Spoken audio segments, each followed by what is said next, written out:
ಶ್ರೀ ಗುರುಭ್ಯೋ ನಮಃ. ನಿಮಗೆಲ್ಲರಿಗೂ ಮಂಗಳ ಟಿವಿ ಕನ್ನಡ ಯೂಟ್ಯೂಬ್ ಚಾನಲ್ಗೆ ಸ್ವಾಗತ. ಇವತ್ತೆಲ್ಲರಿಗೂ ಸಹಿತ ಖುಷಿ ವಿಚಾರ, ಎಲ್ಲರಿಗೂ ಒಂದೊಳ್ಳೆಯ ಅದ್ಭುತ ಯೋಗ. ಅದಕ್ಕಿಂತ ಮುಂಚಿತವಾಗಿ ನಮ್ಮ ಗುರುಗಳನ್ನ ಆರಾಧನೆಯನ್ನ ಮಾಡಿಕೊಂಡು ಓಂ ಸರ್ವ ಮಂಗಳ ಮಾಂಗಲ್ಯ ಶಿವೆ ಸರ್ವಾರ್ಥ ಸಾಧಕೆ ಶರಣ್ಯೆ ತ್ರಯಂಬಕೆ ಗೌರಿ ನಾರಾಯಣಿ ನಮೋಸ್ತುತೆ. ಗುರು ಬ್ರಹ್ಮ ಗುರು ವಿಷ್ಣು ಗುರುದೇವೋ ಮಹೇಶ್ವರ ಗುರು ಸಾಕ್ಷಾತ್ ಪರಬ್ರಹ್ಮ ತಸ್ಮೈ ಶ್ರೀ ಗುರವೇ ನಮೋ ನಮಃ.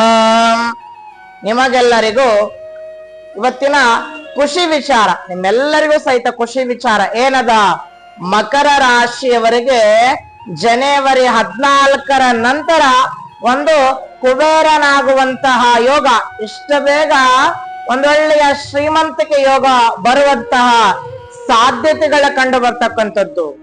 ಮಕರ ರಾಶಿಯವರಿಗೆ ನಾನ್ ಬಂದಿರೋದೇ ಖುಷಿ ವಿಚಾರ ಹೇಳಕ್ಕ. ಏನಂತಂದ್ರೆ ಮಕರ ರಾಶಿಯವರಿಗೆ ಜನವರಿ 14 ಕಳೆದ ಮೇಲೆ ಒಂದಿಷ್ಟು ನೆಮ್ಮದಿಯತ ಜೀವನವನ್ನ ಮಾಡ್ತಕ್ಕಂಥದ್ದು. ಇಷ್ಟು ದಿನ ಏನ್ ಮಾಡಿಲ್ಲನ್ರಿ, ಆದರೆ ಮಾಡಿದ್ರು ಸಹಿತ ಒಂದು ಖುಷಿ ವಿಚಾರ ಏನಾಗ್ತದ ಅಂದ್ರೆ, ಈ ಡೇಟ್ಗಳನ್ನ ನೀವು ಮಿಸ್ ಮಾಡದೆ ನೋಡಿ, ಈ ಡೇಟ್ಗಳಲ್ಲಿ ಖಚಿತವಾಗಿ ಇದೇ ಆಗ್ತದ.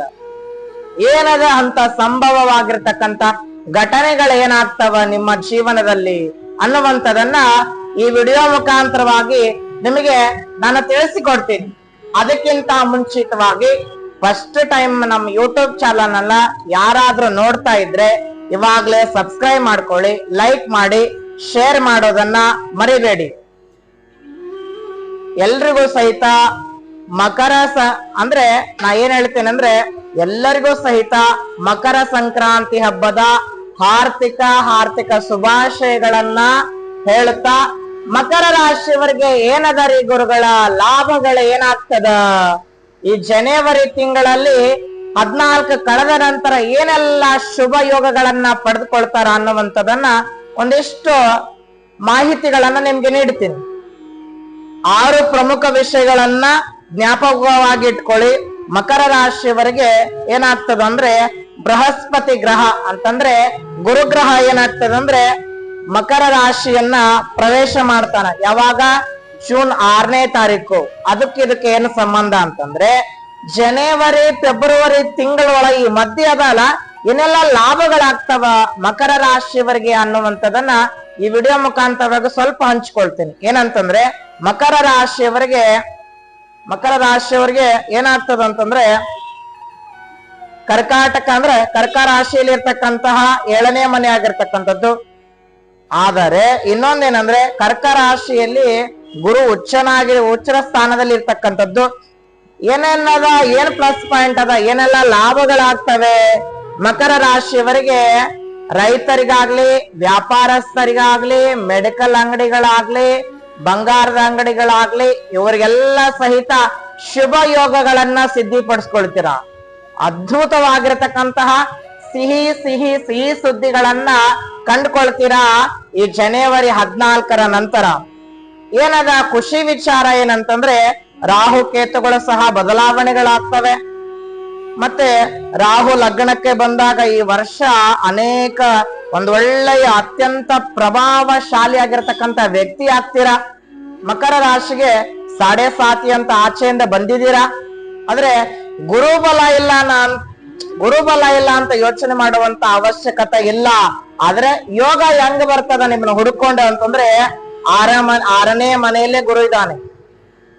ಆದ್ರೆ ಏನಾಗ್ತದಂದ್ರೆ, ತುಲಾ ರಾಶಿ ಅಂದ್ರೆ 6ನೇ ಮನೆಗೆ ಬಂದಾಗ ತುಲಾ ರಾಶಿಯವರಾಗ್ಲಿ, ಒಂದು ಕರ್ಕ ರಾಶಿಯವರಾಗ್ಲಿ, ಸಿಂಹ ರಾಶಿಯವರಿಗೆ ಇವೆಷ್ಟವನ್ನೆಲ್ಲ ಮೆಲಕ್ ಹಾಕು ಬಂದಾಗ ಮಕರ ರಾಶಿಯವರಿಗೆ ಒಂದಿಷ್ಟು ಪ್ಲಸ್ ಪಾಯಿಂಟ್ ಏನು ವಿಚಾರ ಅಂತಂದ್ರೆ, ನಿಮಗೆ ಯಾವುದೇ ಅಶುಭ ಇಲ್ಲ.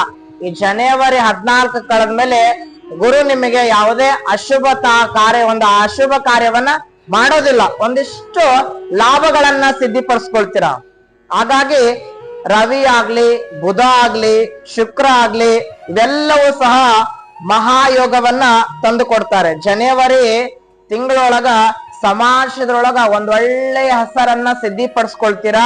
ಸ್ಥಾನಮಾನಗಳನ್ನ ಹೆಚ್ಚಿಕೊಳಿಸ್ತೀರಾ, ಮತ್ತೆ ಪುಣ್ಯಕ್ಷೇತ್ರಗಳಿಗೆ ಹೋಗಿ ಲಾಭಗಳನ್ನ ಸಿದ್ಧಿಪಡಿಸ್ಕೊಳ್ತೀರಾ, ದರ್ಶನ ಭಾಗ್ಯ ಸಿಗ್ತದ, ಮತ್ತೆ ಸರ್ಕಾರಿ ನೌಕರಿಯಲ್ಲಿ ಇದ್ದಂತವ್ರಿಗೆ, ಸರ್ಕಾರಿ ಹುದ್ದೆಗಳಲ್ಲಿ ಇದ್ದಂತವ್ರಿಗೆ ಉತ್ತಮವಾಗಿರ್ತಕ್ಕಂತಹ ಫಲಾಫಲ ಅನುಭವಗಳನ್ನ ಸಿದ್ಧಿಪಡಿಸ್ಕೊಳ್ತೀರಾ, ಹೊಸದಾದ ವ್ಯಕ್ತಿಗಳ ಬಗ್ಗೆ ಪರಿಚಯ ಆಗ್ತದ, ಮತ್ತೆ ಆ ವ್ಯಕ್ತಿಯಿಂದ ನಿಮಗೆ ಲಾಭ ಆಗ್ತದ, ಮತ್ತೆ ಬಹಳ ವರ್ಷಗಳ ಹಿಂದೆ ಒಂದು ಹುಡುಗಿಯನ್ನಾಗ್ಲಿ ಒಂದು ಯುವತಿಯನ್ನ ಪ್ರೀತಿಸಿರ್ತೀರ, ಆದಾಗ ಮನೆಯಲ್ಲಿ ಒಪ್ಪಿಸಿ ಅವರು ನಿಮ್ಗೊಪ್ಪಿ ನಿಮ್ಮ ಮೇಲೆ ಅವರು ಖುಷಿ ಪಟ್ಟು ಮನ್ಸಾಗಿ ಒಂದು ಒಳ್ಳೆಯ ಮದುವೆ ನಿಶ್ಚಯವನ್ನ ಮಾಡಿಕೊಂಡು ಒಂದು ಒಳ್ಳೆಯ ಮದುವೆಯನ್ನ ಸಿದ್ಧಪಡಿಸ್ಕೊಳ್ತೀರಾ. ಆದ್ರೆ ಹುಡುಗಿರಾಗ್ಲಿ ಹುಡುಗರಾಗಿ ಆಯ್ಕೆ ಮಾಡುವಂತಹ ವಿಚಾರ ತುಂಬಾ ಸೂಕ್ಷ್ಮವಾಗಿರ್ಲಿ. ನೀವ್ ಯಾರನ್ನ ಆಯ್ಕೆ ಮಾಡ್ಕೊಂತೀರ ಅನ್ನೋದು ತುಂಬಾ ಇಂಪಾರ್ಟೆಂಟ್ ಆಗಿರ್ತದ. ಹುಷಾರಾಗಿ ಜೀವನಕ್ಕೆ ಕಾಲಿಡಿ ಅನ್ನುವಂತ ಮಾತನ್ನ ಹೇಳಿ, ಮತ್ತೆ ಇನ್ನೊಂದು ಮಕರ ರಾಶಿಯವರಿಗೆ ಲಾಭ ಅಂತಂದ್ರೆ ವಸ್ತುಗಳನ್ನ ಖರೀದಿ ಮಾಡ್ತೀರಾ, ವಸ್ತುಗಳಿಂದ ಖುಷಿ ಆನಂದ ಸಿಗ್ತದ, ಆಭರಣಗಳನ್ನ ಖರೀದಿ ಮಾಡ್ತೀರಾ, ಒಂದಿಷ್ಟು ಆಸ್ತಿ ಪತ್ರಗಳಲ್ಲಿ ಗಲಾಟೆ ಆಗ್ತಕ್ಕಂತ ಅಣ್ಣ ತಮ್ಮಂದರ ನಡುವೆ ವಿವಾದ ಆದಾಗ ಎಲ್ಲ ದೂರ ಆಗ್ತದ, ಕೋರ್ಟ್ ಕಚೇರಿಗಳಲ್ಲಿ ಲಾಭವನ್ನ ಪಡಿತೀರಾ, ಒಂದಿಷ್ಟು ನೆಮ್ಮದಿಯನ್ನ ಕಾಡ್ತೀರಾ, ಮಕ್ಕಳೊಡನೆ ಸದಾ ಪ್ರೀತಿಯಿಂದ ನಗ್ನಗ್ತಾ ಇರ್ತೀರಾ, ಒಂದು ಜೀವನದಲ್ಲಿ ನಿಮ್ಮ ಇಷ್ಟಾರ್ಥಗಳನ್ನ ಸಿದ್ಧಿಪಡಿಸ್ಕೊಳ್ತಾರ. ಮೋಸ್ಟ್ ಇಂಪಾರ್ಟೆಂಟ್ ಏನಂದ್ರೆ ವೈರಿಗಳ ಸಹಿತ ನಾಶ ಆಗ್ತಾರ. ನಿಮಗೆ ಯಾರಾದ್ರೂ ಮಾಟ ಮದ್ದು ತಂತ್ರ ಏನಾದ್ರೂ ಹಾಕಿ ಸಹಿತ ರಿಟರ್ನ್ ಅವ್ರಿಗೆ ಹೊಡಿತದ.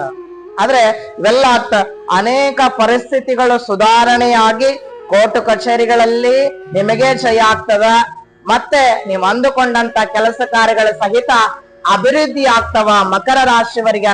ಮಕರ ರಾಶಿಯವರಿಗೆ ಒಂದಿಷ್ಟು ಧನ ಲಾಭಗಳಾಗ್ತವೆ.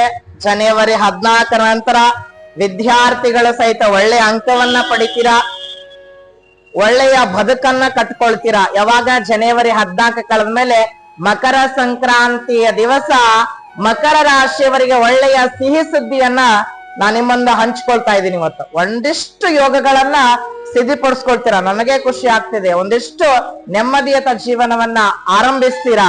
ಅದಕ್ಕಾಗಿ ನಾನು ಹೇಳ್ಬೇಕಂದ್ರೆ ನಾನು ಇಷ್ಟೆಲ್ಲ ಹೇಳಿದ್ಮೇಲೆ ನಿಮಗೆ ಒಂದು ಘಟನೆ ಹೇಳ್ತೀನಿ. ಅಂದ್ರೆ ಇವೆಲ್ಲ ಹೇಳಿ ಆದ್ಮೇಲೆ ಗುರುಗಳೇ ತುಂಬಾ ಕಷ್ಟಪಟ್ಟಿದ್ದೀನಿ, ನೋವಲ್ಲಿ ಬೆಳೆದಿದ್ದೀನಿ, ಆದರೆ ನಿಮ್ಮ ಬದುಕಿಗೆ ಭಾವನೆಗೆ ಬೆಲೆ ಬರಬೇಕಾಗಿತ್ತು ಅಂದ್ರೆ ನಿಮ್ಮ ಬದುಕಿನ ಬಗ್ಗೆ ನಿಮಗೆ ಅರಿವಿರಬೇಕು.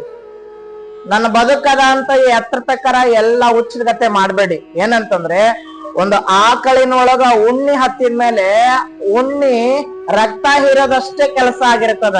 ಏನಾಗ್ತದ ಅದನ್ನ ಹಾಲು ಕುಡಿಬೇಕನ್ನೋದು ಗೊತ್ತಿರಲ್ಲ. ಅಂದ್ರೆ ಆ ಉಣ್ಣಿಗೆ ಆ ಕೆಚ್ಚಲೊಳಗಿರತಕ್ಕಂಥದನ್ನ ರಕ್ತ ಹೀರೋದಷ್ಟೇ ಕೆಲಸ, ಹಾಲನ್ನ ಕುಡಿಯೋದಿಲ್ಲ ಅದು.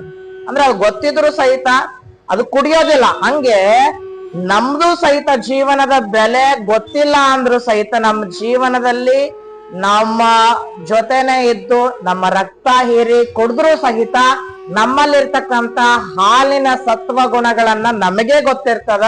ಹಂಗೆ ನೀವ್ ಯಾವ್ದ್ರ ಬಗ್ಗೆ ತಲೆ ಕೊಡಿಸ್ಕೊಳ್ಳದೆ ಜನವರಿ 14 ಮೇಲೆ ಒಂದಿಷ್ಟು ಲಾಭಗಳನ್ನ ಸಿದ್ಧಿಪಡಿಸ್ಕೊಳ್ತೀರಾ.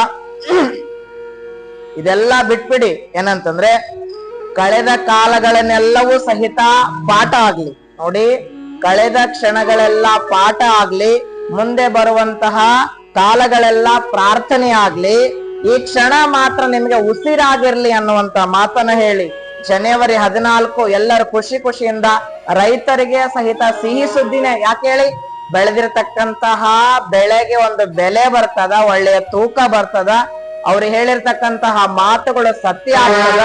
ಎಲ್ಲವೂ ಒಂದಿಷ್ಟು ಜನವರಿ 14 ನಂತರ ಮಕರ ರಾಶಿಯವರಿಗೆ ಸಿಹಿ ಸುದ್ದಿಯನ್ನ.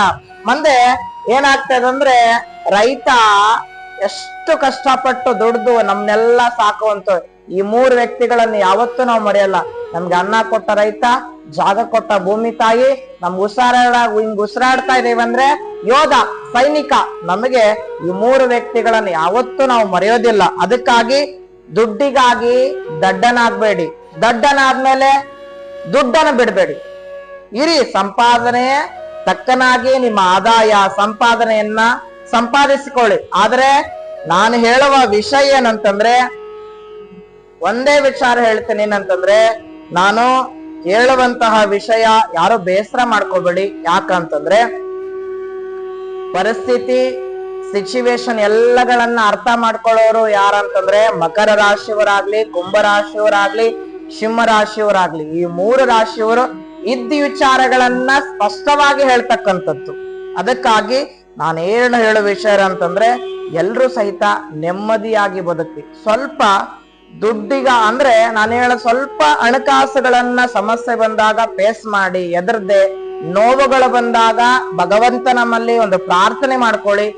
ದುಡ್ಡಿಲ್ಲ ಅಂತಂದ್ರೆ ಹೆತ್ತವರಲ್ಲ ಹೆತ್ತವರ ಕಣ್ಣೀರ್ ಹಾಕಲ್ಲ, ಸತ್ತಾಗ ನಿನ್ನ ಹೊತ್ತವರು ಸಹಿತ ಹೊರೋದಿಲ್ಲ. ಸತ್ಯವಾದ ಘಟನೆ. ಸ್ವಲ್ಪ ತಿನ್ನಲಿಕ್ಕೆ ಆಹಾರ ಅಂತಂದ್ರೆ ದುಡಿಯೋ ಟೈಮಲ್ಲಿ ನೀನ್ ಕುತ್ಕೊಂಡ್ ತಿನ್ನೋ ಟೈಮ್ ಒಳಗ ನೀ ಭಿಕ್ಷೆ ಬೇಡದೆ ತಿನ್ಬೇಕಾಗ್ತದೆ. ಇದು ಸತ್ಯವಾದ ಘಟನೆ ಆಗಿರ್ತಕ್ಕಂಥದ್ದು.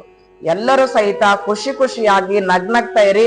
ಜನವರಿ ತಿಂಗಳಲ್ಲಿ ಒಂದಿಷ್ಟು ಲಾಭಗಳನ್ನ ಸಿದ್ಧಿಪಡಿಸ್ಕೊಳ್ತೀರಾ. ಮಕರ ರಾಶಿಯವರಿಗೆ ಒಂದಿಷ್ಟು ಲಾಭಗಳನ್ನ ಸಿದ್ಧಿಪಡಿಸ್ಕೊಂಡು ಎಲ್ಲವನ್ನು ಸಹಿತ ತಿಳಿದು ಬದುಕಿದ ಅಂದ್ರೆ ತುಳಿದು ಬದುಕುವವರ ಮಧ್ಯದಲ್ಲಿ ನೀವು ತಿಳಿದು ಬದುಕ್ತೀರಾ ಅನ್ನುವಂತ ಮಾತನ್ನ ಹೇಳಿ ಎಲ್ಲರಿಗೂ ಒಳ್ಳೇದಾಗ್ತದ. ಆ ಭಗವಂತ ಎಲ್ಲರಿಗೂ ಸಹಿತ ಕೃಪಾದೃಷ್ಟಿಯನ್ನ ಆ ಮಕರ ಸಂಕ್ರಾಂತಿ ದಿನ ಎಲ್ಲರ ಮೇಲೆ ಕೋರ್ಲಿ ಅನ್ನೋದೊಂದು ನನ್ನದೊಂದು ಪ್ರಾರ್ಥನೆ. ಹಾಗಾಗಿ ಎಲ್ಲರಿಗೂ ಸಹಿತ ಮಕರ ಸಂಕ್ರಾಂತಿ ಹಬ್ಬ ಎಲ್ಲರಿಗೂ ಶುಭವನ್ನ ತರ್ಲಿ ಅನ್ನೋದೇ ನನ್ನ ಅಭಿಲಾಷೆ ಆಗಿರ್ತಕ್ಕಂಥದ್ದು. ಎಲ್ಲರಿಗೂ ಒಳ್ಳೇದಾಗ್ಲಿ. ಶುಭಂ ಭೂಯಾ. ನಮಸ್ಕಾರಗಳು. ಮಕರ ರಾಶಿಯವರಿಗೆ ಒಂದಿಷ್ಟು ಸಿಹಿ ಸುದ್ದಿಗಳನ್ನ ಹೇಳಿದೀನಿ. ಒಂದಿಷ್ಟು ಸಿಹಿ ಸುದ್ದಿಗಳನ್ನ ನೀವು ಹಂಚ್ಕೊಂತೀರಾ.